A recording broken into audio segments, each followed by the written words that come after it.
Amélie. Pierre. I brought you some coffee. You good? Did you let off steam? Yeah, that was nice. Ready to take some notes? I am all ears.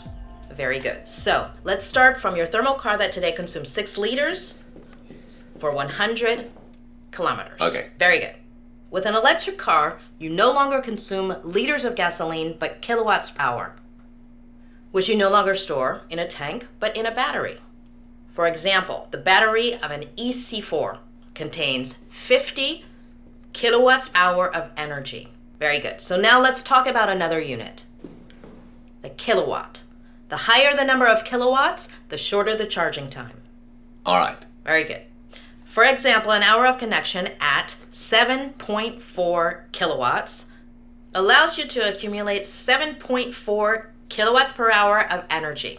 If I have 11.1 kilowatts. Then I'll recover 11.1 kilowatts per hour of energy. Well, there you go. You see, it's simple.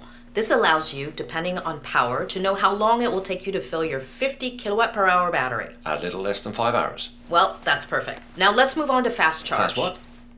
The fast charge. Let me show you.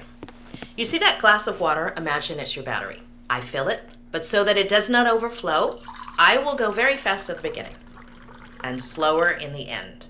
Well, it's the same with these super 100 kilowatt chargers. Very fast at first and slower on the last 20%. Enough to consider long journeys eventually. Of course, that's why they bloom along the highways. And what about the charging cable? No, Pierre, not the cable, the cables. But hey, if you want, we talk about it over lunch. Good idea. I'm starting to get hungry, and it's on me. Good, very good.